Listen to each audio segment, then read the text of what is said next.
Hey everyone, Dimitri here. Welcome to another episode of the Top Drive Show.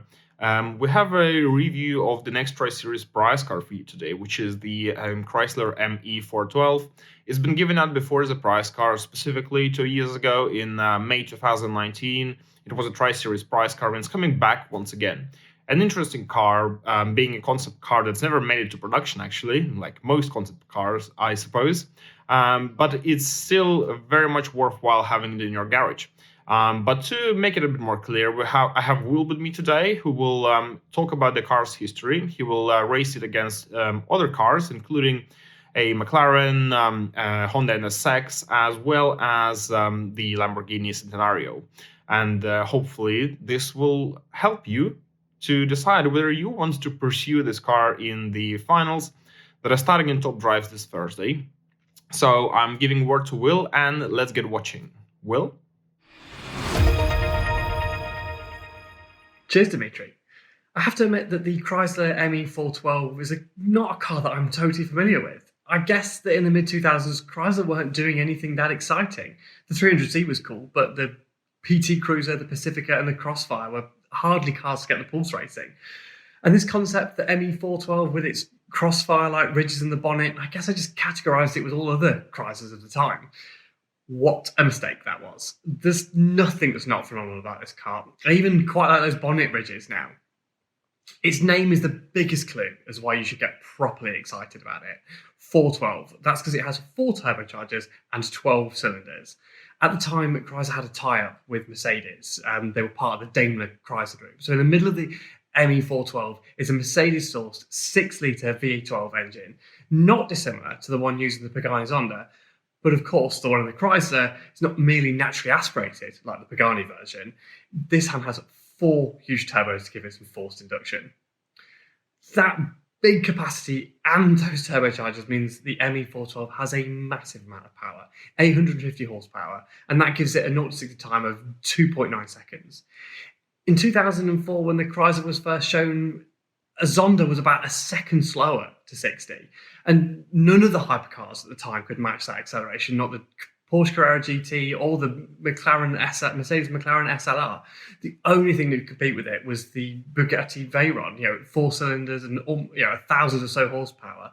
It's the only thing that really could compete with it. It's the only thing that was faster than it as well. The Chrysler ME412, it's got a top speed of pretty much 250 miles an hour. I think it's 248 miles per hour.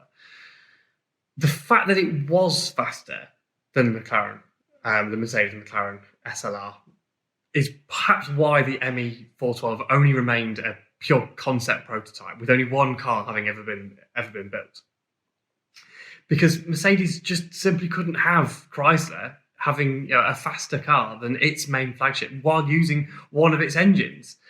So, and also the fact that quite possibly the ME412, because it had a carbon fibre and aluminium honeycomb tub with pushrod actuated suspension, it was probably going to be, better handling, reportedly better handling than the slightly dubious McLaren SLR. So although it was definitely a hypercar of its day, the Chrysler ME412 is now sort of more suitably, pitted against supercars within, modern supercars within Top Drives. So against the McLaren 12C on the fast circuit, it's a close match. The Chrysler's faster acceleration and top speed keeps it ahead over that, but only just. The ultra-modern hybrid NSX with its trip torque vectoring front axle is another challenge for the Chrysler on the twisty circuit this time. The Honda's better handling means it's on top of the ME412 for most of the lap until sort of the longest straight where the NSX falls behind and it eventually loses the race. In a challenge where the Chrysler can really stretch its legs though, a 1-mile drag race, it needs to be up against another ultra-limited hypercar, this time the Lamborghini Centenario. The Lambo's all-wheel drive 0-60 time means that it gets the jump on the Chrysler just ahead, but that ballistic top speed of the ME412 means that it eventually does pull away. Well, this is everything for today. Thank you so much, Will, for coming along once again and reviewing our prize car, the Chrysler ME412. Guys, if you enjoyed the video, if you found it helpful, please don't forget to subscribe to our YouTube channel and smash the like button. Also, subscribe to our other social channels and one last thing, if you want to join our newest Discord server, scroll down to the description of this video, and there should be a link to our Discord server over there. On our server, you can communicate with devs, you can find out all the latest top drives news, you can chat to other players as well, and enjoy some fun activities like giveaways. So if you're not there yet, make sure you join and say hello. So I'm wishing you good luck in the Try series, and I will see you in the next episode of the Top Drive Show. Bye bye.